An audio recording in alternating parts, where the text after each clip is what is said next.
মমতা গেলেন, এবার কি তিস্তার পানি আসবে? বাংলাদেশের জন্য সুখবর নাকি বিপদ?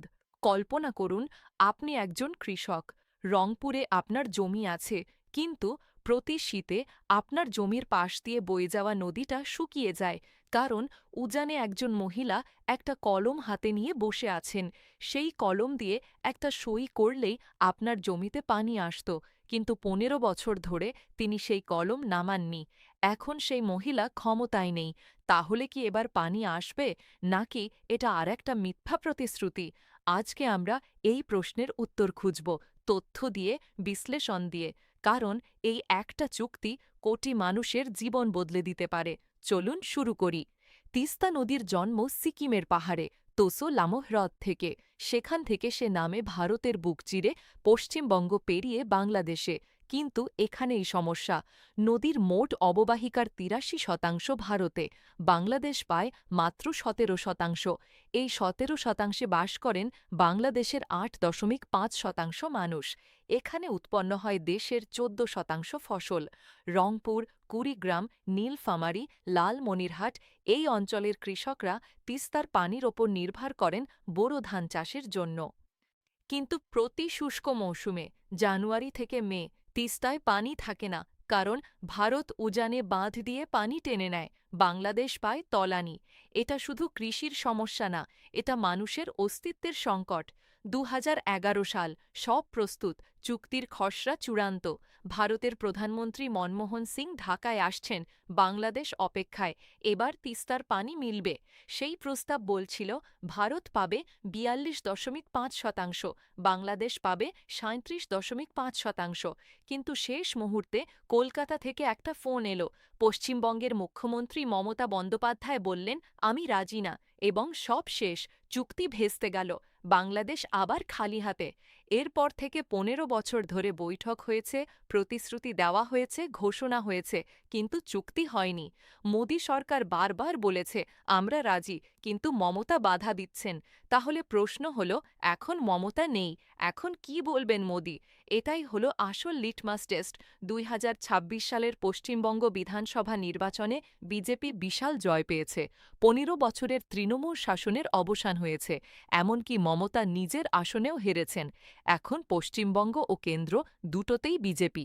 মানে রাজ্য ও কেন্দ্রের মধ্যে আর টানাপোড়েন নেই। তিস্তা চুক্তির সবচেয়ে বড় রাজনৈতিক বাধা সরে গেছে। এটা কি যথেষ্ট? একটু পরে বলছি। তার আগে সুবিধাগুলো দেখি। প্রথম সুযোগ, তিস্তা চুক্তির পথ খুলতে পারে। মমতার বিরোধিতাই ছিল প্রধান বাধা। এখন সেই বাধা নেই। মোদী সরকার এখন মমতার দোষ দিতে পারবে না। এটা বাংলাদেশের জন্য দর কষাকষির সবচেয়ে বড় সুযোগ।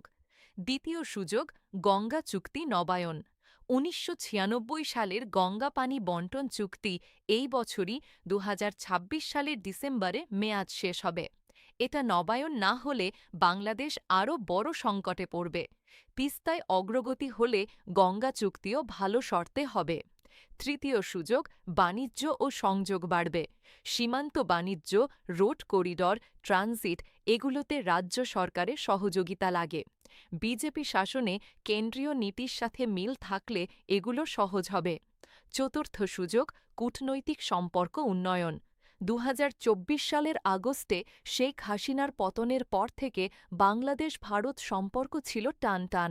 ২০২৫ সালের এপ্রিলে ব্যাংকে মোহাম্মদ ইউনুস ও মোদির বৈঠক একটা নতুন শুরুর ইঙ্গিত দিয়েছে। পশ্চিমবঙ্গে বিজেপি জয় এই কূটনৈতিক পুনরুদ্ধারকে আরও গতি দিতে পারে। এতক্ষণ শুনে মনে হচ্ছিল সব গোলাপি, তাই না?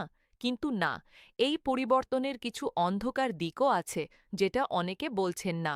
প্রথম ঝুঁকি, সীমান্তে চাপ বাড়বে। বিজেপির নির্বাচনী প্রচারের কেন্দ্রে ছিল বাংলাদেশি অনুপ্রবেশ ইস্যু। সীমান্তবর্তী এলাকায় বিজেপি জিতেছে বড় ব্যবধানে। মানে পুশ ইন বাড়তে পারে, নাগরিকত্ব যাচাই কঠোর হবে। এটা বাংলাদেশের জন্য বড় মাথাব্যথার কারণ হবে। দ্বিতীয় ঝুঁকি, সাম্প্রদায়িক উত্তেজনা। বিজেপি নেতাদের কিছু বক্তব্য বাংলাদেশের সংবেদনশীলতা তৈরি করতে পারে। দুই দেশের সম্পর্ক যদি জনমতে নষ্ট হয়, কূটনীতি কঠিন হয়ে যায়। তৃতীয় ঝুঁকি, তিস্তা চুক্তি তবুও অনিশ্চিত, মমতা না থাকলেই কি চুক্তি হবে? বিশেষজ্ঞরা বলছেন না, এতটা সহজ না।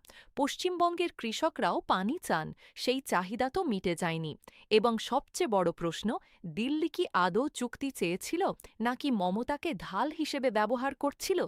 এটা জানার সময় এসেছে। চতুর্থ ঝুঁকি, গঙ্গা চুক্তির সময়সীমা। ২০২৬ সালের ডিসেম্বরে গঙ্গা চুক্তি শেষ হচ্ছে। যদি এটা কম সুবিধাজনক শর্তে নবায়ন হয় বা আদৌ না হয়, সেটা তিস্তার চেয়েও বড় বিপদ। এই পরিস্থিতিতে বাংলাদেশের কূটনীতি কেমন হওয়া উচিত? প্রথমত, সুযোগটা কাজে লাগাতে হবে এখনই।